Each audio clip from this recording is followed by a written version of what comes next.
Hi నమస్తే welcome to Naresh maths classes. Profit and లాస్కి సంబంధించి కొన్ని లెక్కలు వేసుకుందాం. అయితే ప్రాబ్లం డిస్ప్లే అయిన తర్వాత అది జస్ట్ పాస్ చేసి ఫస్ట్ సొంతంగా చేసే ప్రయత్నం చేయండి. ఆ లెక్క ప్రాబ్లం కనుక మీరు చేసేస్తే నెక్స్ట్ ప్రాబ్లం చేయండి.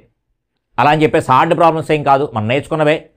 మీరు నేర్చుకున్న లెక్కలు ఒక్కసారి ప్రాక్టీస్ చేయడానికి అనుకూలంగా ఉంటుంది అన్న ఉద్దేశంతో మనం ప్రీవియస్ పేపర్లు తీసుకొని మనకి చెప్పుకోవడం జరుగుతుంది. దీనిని బట్టి గత ఎగ్జామ్స్ పేపర్స్ కనుక మనం అబ్జర్వ్ చేస్తే మనం ఏ రకంగా ప్రిపేర్ అవ్వాలి అనేది తెలుస్తుంది. కాబట్టి నేను ప్రీవియస్ పేపర్స్ తీసుకోవడం జరుగుతుంది. కాబట్టి జస్ట్ పాస్ చేయండి, లెక్క చేస్తూ ఉండండి. ఆ సమాధానం కనుక చేసేస్తారనుకోండి, జస్ట్ నెక్స్ట్ ప్రాబ్లం కూడా మూవ్ అయిపోండి. ఆ ప్రాబ్లం కూడా చేసేస్తే నెక్స్ట్ ప్రాబ్లం చూడండి ఒకసారి. ఇన్ కేస్ చేయలేదనుకోండి, క్లాస్ వినండి ఒకసారి. ఓకే, ప్రాబ్లం గమనించండి ఒకసారి. If the cost price of 24 pence is equal to the selling price of 20 pence of the same kind, then the outcome of this transaction is. ఇది constable mains 2019కి సంబంధించిన ప్రశ్న, తెలంగాణకు సంబంధించి. 24 పెన్నుల కొన్న ధర అదే రకం 20 పెన్నుల అమ్మిన ధరకి సమానమైతే ఈ లావాదేవీలో వచ్చేదేంటి? జాగ్రత్తగా గమనించండి ఒకసారి. 24 పెన్నులు ఏ రేటుకైతే కొన్నామో 20 పెన్నులు కూడా అదే రేటుకు అమ్మాము అని చెప్తున్నాడు. అది 20 పెన్నులు అదే రేటుకు అమ్ముతున్నాము. ఇక్కడ మనకి 24 పెన్నుల యొక్క కొన్న ధర 20 పెన్నుల యొక్క అమ్మిన ధరకి సమానం అని చెప్పాడు. ఎప్పుడైతే మనకి వస్తువుల రూపంలో ప్రశ్న అడుగుతాడో, వస్తువుల రూపంలో ఎక్కడైనా ఎప్పుడైనా, ఇప్పుడు మనం చెప్పుకునే లెక్కలు కూడా మనకి ఒకే కాన్సెప్ట్కి సంబంధించి, ఒకే రకమైన కాన్సెప్ట్కి సంబంధించి డిఫరెంట్ వేరియేషన్. ఒక ఈజీ లెక్క ఉంటుంది ప్రీవియస్ పేపర్ల ప్రశ్నలే, ఒక ఈజీ ప్రాబ్లము, ఒక యావరేజ్ ప్రాబ్లము, ఒక హార్డ్ ప్రాబ్లము. నువ్వు మూడు రకాల మోడల్ అనుకుంటావు, కానీ ఒకే కాన్సెప్ట్. అందుకని కాన్సెప్ట్ కనుక తెలిస్తే, కాన్సెప్ట్ కనుక మన దగ్గర ఉంటే, వాడు ఏ స్థాయి లెక్క ఇచ్చినా ఎలా ఇచ్చినా అప్పుడు మనకి ఈజీగా చేయగలుగుతాం. అందుకని ముందుగా పాస్ చేయండి అని చెప్పాను. ఖచ్చితంగా నువ్వు పాస్ చేసి లెక్క చేస్తే 3 లెక్కలు 3 వెర్షన్లో చేస్తావు. కానీ 3 లెక్కలు 3 వెర్షన్లు కాదు, ఒకే వెర్షన్కి సంబంధించిన లెక్కలు, ఒకే కాన్సెప్ట్కి సంబంధించిన లెక్కలు. అది గమనిస్తే ఎనీ కాంపిటేటివ్ ఎగ్జామ్ మన సక్సెస్ అయినట్టే. అందుకని కాన్సెప్ట్ అనేది చాలా చాలా చాలా ఇంపార్టెంట్. కాబట్టి ఎప్పుడైతే మనకి వస్తువులకి సంబంధించి మాట్లాడతాడో, ఆ వస్తువులకి సంబంధించి మనం మాట్లాడుతున్నప్పుడు ఏం చెప్పుకున్నాము అంటే కనుక మనం మిగిలింది బై అమ్మింది అని చెప్పుకున్నాం. జస్ట్ చిన్న కాన్సెప్ట్ అంతే. వస్తువులకి సంబంధించి ఎప్పుడు మాట్లాడినా, వస్తువులకి సంబంధించి మాట్లాడితే డబ్బులు సమానంగా ఉంటాయి. వస్తువుల గురించి కనుక మాట్లాడితే మిగిలింది బై అమ్మింది అని చెప్తాం. అంటే 24 పెన్నులు ఏ రేటుకైతే కొన్నావో 20 పెన్నులు అదే రేటుకి అమ్ముతున్నావు అని చెప్పాడు. అంటే 24 పెన్నులు కనుక 100 రూపాయలు పెట్టుకుంటే నీ 100 రూపాయలు నీకు రావడానికి 20 పెన్నులు అమ్మితే సరిపోయింది. 20 పెన్నులు అమ్మితే సరిపోయింది అంటే ఒక్కసారి 20 పెన్నులు అమ్మేసరికి నా డబ్బులు నాకు వచ్చేసాయి, అమ్మయ్య అనుకుంటాం. అప్పుడు ఏమనిపించింది? ఇంకా నాకు అమ్ముకోవడానికి 4 పెన్నులు మిగిలాయి అనే ఫీలింగ్ నీకు వస్తుంది. అందుకే నీకు ఏం మిగిలింది అంటే కనుక 4 పెన్నులు మిగిలాయి. ఎన్ని అమ్మితే? 20 అమ్మితే. 20 అమ్మితే 4 పెన్నులు మిగిలాయి. 20 అమ్మితే 4 పెన్నులు మిగిలాయి. టోటల్గా మనకి ఇది అమ్మిన పెన్నులు అంటే ఎదుటి వ్యక్తికి మనం అమ్మినవి. షాపు మనకు అనుకుంటే కనుక, షాపు మంది అనుకుంటే నేను 20 పెన్నులు ఎదుటి వ్యక్తికి అమ్మాను, నా దగ్గర ఉన్న 24లో ఇంకా 4 నా దగ్గర ఉన్నాయి. 20 పెన్నులు ఎదుటి వ్యక్తికి అమ్మడం వల్ల నాకు 4 మిగిలాయి. ఇంకా అమ్ముకోవడానికి నాకు 4 పెన్నులు ఉన్నాయి. అవి ఏ రేటుకి అమ్మినా లాభమే అని అంటాం. మనం కూడా మనసు హ్యాపీగా ఫీల్ అవుద్ది. 4 1 4, 4 5 20 అంటే ఏమైంది? 1/5 అయింది. 1/5 అనగానే శాతం ఎంత అంటే కనుక 20% అని చెప్పొచ్చు. 1/5 అనగానే 20%. ఖచ్చితంగా ఆ శాతానికి భిన్నానికి మనకి లింక్ తెలియాలి. 1/5 భిన్నం చూడగానే 20% అని చెప్పగలగాలి. ఇన్ కేస్ చెప్పలేని పక్షం ఏర్పడితే కనుక శాతము అంటే కనుక ఇంటూ 100 కాబట్టి, శాతము అంటే కనుక ఇంటూ 100 కాబట్టి 1/5 ఇంటూ 100 అని అర్థము. ఈ 5 అనేది 100లో 20 సార్లు పోతుంది. కాబట్టి సమాధానం ఎంత అంటే 20% లాభము అని చెప్పచ్చు. 20% లాభము అని చెప్తామన్నమాట. ఓకే, అలాగే ఈ ప్రశ్న కూడా గమనించిన ఒకసారి. The market price of a shirt is 480. If the shopkeeper allows a 10% discount then he gains 8%. If no discount is allowed then his gain percentage is. ఒక చొక్కా యొక్క ప్రకటన వెల 480 రూపాయలు. దుకాణదారుడు దానిపై 10% డిస్కౌంట్ ఇస్తే అతడు 8% లాభం పొందుతాడు.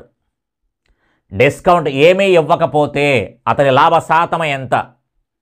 ఇది టీఎస్ఎస్ఐ ప్రిలిమ్స్కి సంబంధించింది ఇచ్చిన ప్రశ్న, 2016 ఎస్ఐ ప్రిలిమ్స్కి సంబంధించిన ప్రశ్న. జాగ్రత్తగా గమనించండి ఒకసారి.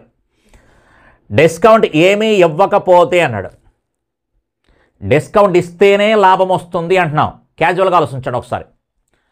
10% డిస్కౌంట్ ఇస్తేనే మనకి లాభం వస్తుంది. ఎంత లాభం వస్తుంది అంటే కనుక ఈ 8% లాభం వస్తుంది. క్యాజువల్గా మాట్లాడుకుందాం ఫస్ట్. నువ్వు 10 రూపాయలు తగ్గించినా 8 రూపాయలు లాభం వస్తుంది, మిగులుతుంది నాకు. నీకు 10 రూపాయలు తగ్గించినా కూడా నాకు 8 రూపాయలు మిగులుతుంది. 8 రూపాయలు మిగులుతుంది. కానీ అడిగిన ప్రశ్న డిస్కౌంట్ ఏమీ ఇవ్వకపోతే, నీకు ఆ 10 రూపాయలు కూడా తగ్గించకపోతే, నువ్వు మొహమాటానికి పోయి నువ్వు ఆ 10 రూపాయలు తగ్గిస్తున్నానంటే నువ్వు తగ్గించాల్సిన అవసరం లేదు అని కనుక నువ్వు మొహమాటానికి పోయావనుకోండి, ఇప్పుడు నీకు ఇచ్చినటువంటి డిస్కౌంట్, నీకు తగ్గించినటువంటి డబ్బులు ఎవరికి మిగులుతాయి? నాకే మిగులుతాయి. నువ్వు ఎప్పుడైతే డిస్కౌంట్ ఇస్తానో అంటే కనుక నువ్వు వద్దు అంటున్నావో ఆ 10 రూపాయలు కూడా ఎవరికి మిగులుతాయి? నాకే మిగులుతాయి. అందుకని డిస్కౌంట్ ఏమీ ఇవ్వకపోతే అనగానే క్లియర్గా ఇక్కడ కూడా మనకి మిగిలింది బై అమ్మింది, అందులో ఉండే పదాలే మాట్లాడుతున్నాం. చూడండి ఒకసారి. మిగిలింది బై అమ్మింది. ఏం మిగిలింది అంటే కనుక ఆల్రెడీ నాకు 8 రూపాయలు మిగులుతుంది. నువ్వు ఎప్పుడైతే డిస్కౌంట్ వద్దు అంటున్నావో ఆ 10 రూపాయలు కూడా మిగులుతుంది. ఇది ఆల్రెడీ నాకు మిగిలిన లాభము. ఇది నేను నీకు ఇద్దామనుకున్న డిస్కౌంట్, వద్దు అన్నావు కాబట్టి ఆ 10 రూపాయలు కూడా నాకే మిగులుతుంది. అందుకని టోటల్గా 18 రూపాయలు మిగులుతుందని ఫీలింగ్ వస్తుంది. కానీ దాన్ని కన్వర్ట్ చేసి శాతాల్లో చెప్పాలి కాబట్టి, శాతాల్లో చెప్పాలి అనగానే ఒక భిన్నం రాయాలి కాబట్టి మిగిలింది ఎంత అంటే 18, అమ్మింది ఎంత అంటే 10% డిస్కౌంట్ ఇచ్చి అమ్ముతున్నాము అనగానే ఎంతకు అమ్ముతున్నట్టు? 90% అమ్ముతున్నామని అర్థం. 90% అమ్ముతున్నాము కాబట్టి ఈ 90% అమ్ముతున్నాము, 90% అమ్ముతున్నాం కాబట్టి క్లియర్గా ఏం చెప్పుకోవచ్చు అంటే కనుక 8, 10 కలిస్తే 18 బై 90. భిన్న రూపంలో మాట్లాడుకుంటే 18 ఒకట్లు, 18 ఐదులు. కాబట్టి 1/5 అనగానే ఇప్పుడే మాట్లాడుకున్నాం మనం 20%. తెలియకపోతే కనుక ఇంటూ 100 అని రాసుకోవాలి. ఓకే, డిస్కౌంట్ ఏమీ ఇవ్వకపోతే అన్నాడు. నీకు తగ్గిద్దామనుకున్న 10 రూపాయలు కూడా నాకే మిగులుతుంది.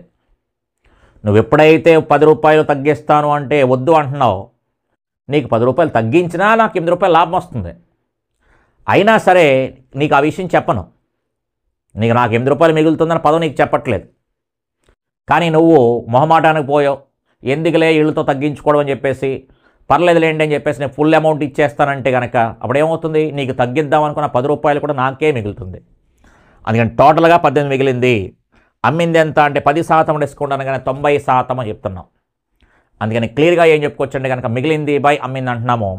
అప్పుడు మనకి 18/90 1/5 వచ్చింది 20%. ఇదే లెక్కన వరస శాతాలు కూడా వాడుకొని చేసుకోవచ్చు. ఇదే లెక్కన మనం వరస శాతాలు కూడా వాడుకొని చేసుకోవచ్చు. ఓకే, కాబట్టి ఈ రకంగా మనకి ఒకే పదాన్ని ఉపయోగించుకుని ఏ రకంగా మాట్లాడుకుంటున్నామో, ఏ రకంగా మనం కాన్సెప్ట్ గురించి డిస్కస్ చేసుకుంటున్నామనే పదం మీద ఫోకస్ పెట్టండి. అంతే తప్ప సొల్యూషన్ మీద కాదు. సొల్యూషన్ అనేది ఎన్ని రకాల లెక్కలను చేయొచ్చు. కాన్సెప్ట్ అంటూ మన దగ్గర ఉంటే కనుక ఎన్ని రకాల లెక్కలను చేయొచ్చు. ఓకే, అలాగే మరో ప్రశ్న కూడా గమనించిన ఒకసారి.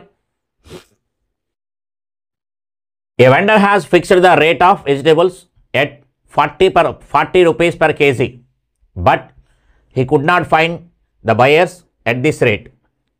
So he reduced its price to 35 rupees per kg using a faulty weight of 9-10 grams per 1 kg for 1 kg, then the actual change in the price is.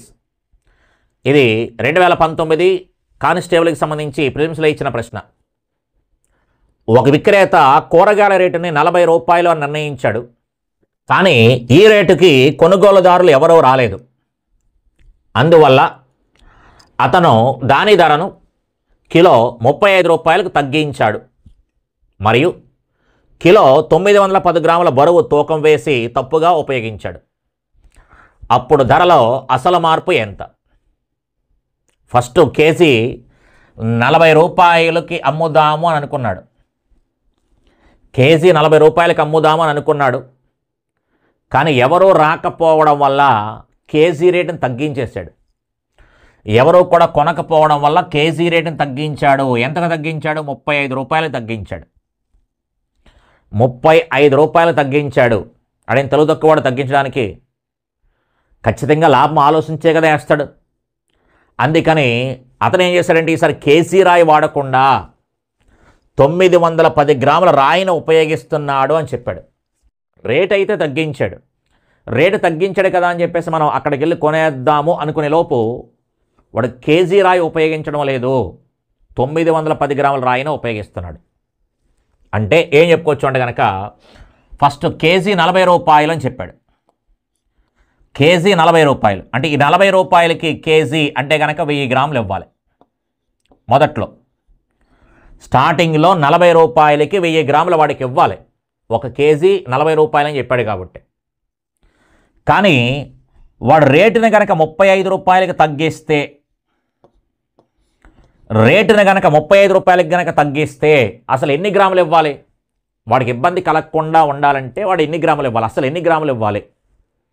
40 రూపాయలకి 1000 గ్రాములు ఇస్తున్నాడు. 35 రూపాయలకి అదే 1000 గ్రాములు ఇచ్చాడు అనుకోండి, ఖచ్చితంగా లాస్ అయిపోతాడు. కాబట్టి వాడు లాస్ అవ్వకుండా ఉందాము అనుకుంటే వాడు 35 రూపాయలకి అసలు ఎన్ని గ్రాములు ఇవ్వాలి అని ఆలోచిస్తాం. 40 రూపాయలకి 1000 గ్రాములు ఇస్తున్నాం కాబట్టి 35 రూపాయలకి ఎన్ని గ్రాములు ఇవ్వాలి అన్నాం అనుకోండి, కామన్ కూడా 0 0 క్యాన్సిల్. 4 25 ఎంత అంటే కనుక 100. ఇక్కడ క్లియర్గా 35 25 ఎంత అని చెక్ చేయండి ఒకసారి. 35 20లు లేదనుకుంటే 25 మూళ్ళు, 25 మూళ్ళు ఇది ఒక 750. 25 మూళ్ళు అంటే 75 7 50. 25 ఐదులు 125.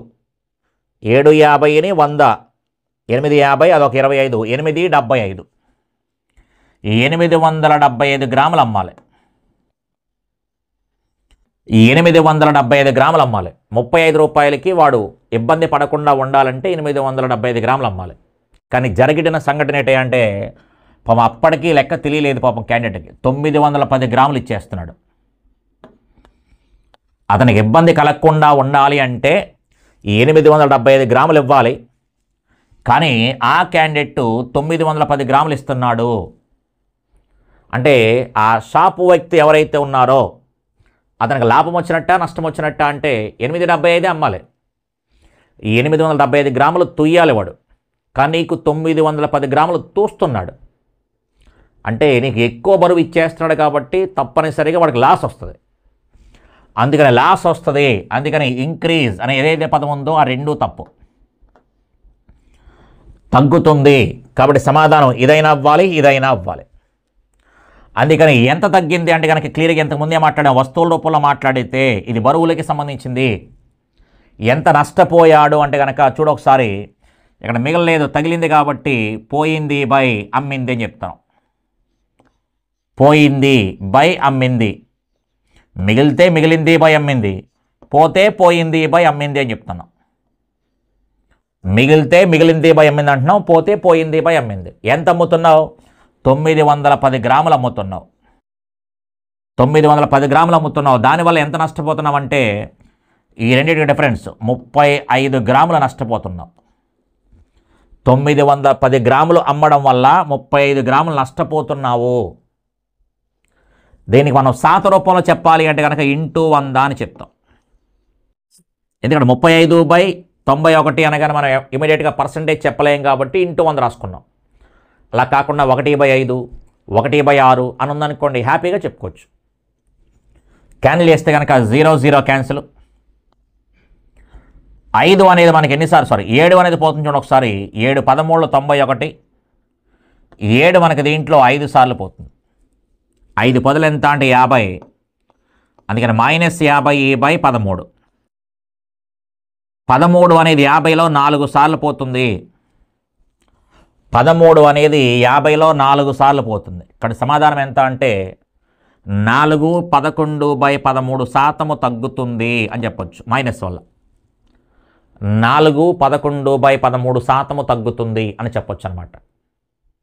ఓకే, ఎప్పుడైనా ఒక వస్తువుల రూపంలో మాట్లాడుతున్నప్పుడు ఒక చిన్న కాన్సెప్ట్ వాడుకొని చేసుకోవచ్చు. ఏంటది అంటే కనుక మిగిలింది బై అమ్మింది అని చెప్పొచ్చు. ఇదే కాన్సెప్ట్ ఉపయోగించుకొని చాలా రకాల మోడల్ మనం లెక్కలు చేసుకోవచ్చు. ఎప్పుడైతే మనకి డబ్బులు సమానమో అని కనిపిస్తుందో వస్తువుల రూపంలో గురించి మాట్లాడుతున్నట్టు లెక్క. అలా వస్తువుల గురించి మాట్లాడుతున్నప్పుడు హ్యాపీగా నువ్వు మిగిలింది బై అమ్మింది అనే చిన్న కాన్సెప్ట్ వాడుకొని లెక్క చేసుకోవచ్చు.